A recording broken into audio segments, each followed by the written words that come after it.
महाभारत महापुराण प्रथम भाग पंचम स्कंद अथ द्वादशोध्याय रघुगण का प्रश्न भरजी का समाधान। अब हिंदी अनुवाद।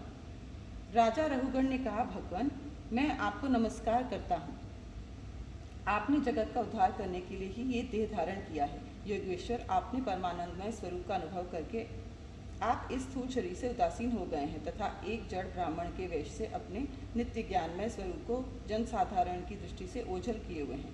मैं आपको बार बार नमस्कार करता हूँ। ब्राह्मण जिस प्रकार ज्वर से पीड़ित रोगी के लिए मीठी औषधि और धूप से तपे हुए पुरुष के लिए शीतल जल अमृत तुल्य होता है, उसी प्रकार मेरे लिए जिसकी विवेक बुद्धि को देहाभिमान रूप विषैले सर्प ने डस लिया है, आपके वचन अमृतमय औषधि के समान है।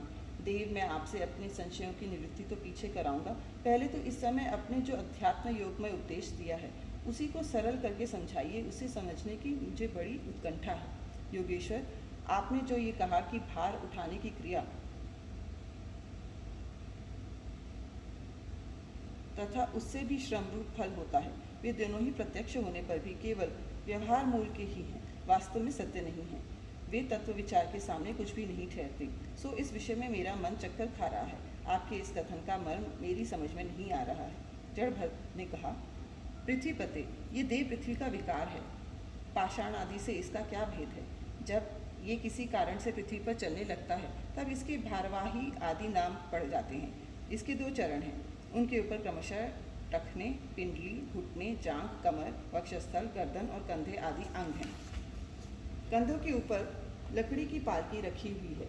उसमें भी सौवीराज नाम का एक पार्थिव विकार ही है, जिसमें आत्मबुद्धि रूप अभिमान करने से तुम मैं सिंधु देश का राजा हूँ इस प्रबल मत से अंध हो रहे हो, किंतु इसी से तुम्हारी कोई श्रेष्ठता सिद्ध नहीं होती। वास्तव में तुम बड़े क्रूर और धृष्ट ही हो।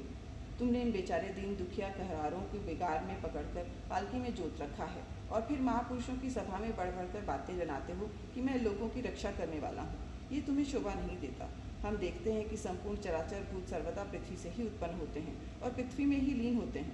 अतः उनके क्रियाभेद के कारण जो अलग अलग नाम पड़ गए हैं, बताओ तो उनके सिवा व्यवहार का और क्या मूल है? इस प्रकार पृथ्वी शब्द का व्यवहार भी मिथ्या ही है, वास्तविक नहीं है, क्योंकि ये अपने उपादान कारण सूक्ष्म परमाणुओं में लीन हो जाती है और जिनके मिलने से पृथ्वी रूप कार्य की सिद्धि होती है, वे परमाणु अविद्यावश मन से ही कल्पना किए हुए हैं।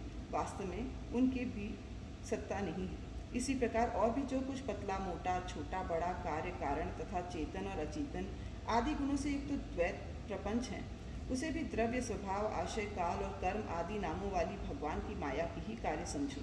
विशुद्ध परमात्म रूप अद्वितीय तथा भीतर बाहर के भेद से रहित परिपूर्ण ज्ञान ही सत्य वस्तु है। वह सर्वांतरवर्ती और सर्वथा निर्विकार है। उसी का नाम भगवान है और उसी को पंडित जन वासुदेव कहते हैं। रघुगण, महापुरुषों के चरणों की धूलि से अपने को नहलाए बिना केवल तप, यज्ञादि वैदिक कर, अन्नादि के दान, अतिथि सेवा, दीन सेवा आदि गृहस्थोचित धर्मानुष्ठान, वेदाध्ययन अथवा जल, अग्नि या सूर्य की उपासना आदि किसी भी साधन से ये परमात्मा ज्ञान प्राप्त नहीं हो सकता। इसका कारण ये है कि महापुरुषों के समाज में सदा पवित्र कीर्ति श्रीहरि के गुणों की चर्चा होती रहती है, जिससे विषय वार्ता तो पास ही नहीं खटकने पाती, और जब भगवत कथा का नित्यप्रति सेवन किया जाता है तब वे मोक्षाकांक्षी पुरुष की शुद्ध बुद्धि को भगवान वासुदेव में लगा देती है।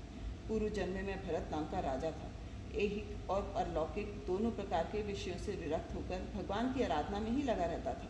तो भी एक मृग में आसक्ति हो जाने से मुझे परमार्थ से भ्रष्ट होकर अगले जन्म में मृग बनना पड़ा, किंतु भगवान श्री कृष्ण की आराधना के प्रभाव से उस मृगयोनि में भी मेरी पूर्व जन्म की स्मृति लुप्त नहीं हुई। इसी से अब मैं जन संसर्ग से डर कर सर्वदा असंग भाव से गुप्त रूप से ही विचरता रहता हूँ। सारांश ये है कि विरक्त महापुरुषों के सत्संग से प्राप्त ज्ञान रूप खड़ के द्वारा मनुष्य को इस लोक में ही अपने मोह बंधन को काट डालना चाहिए।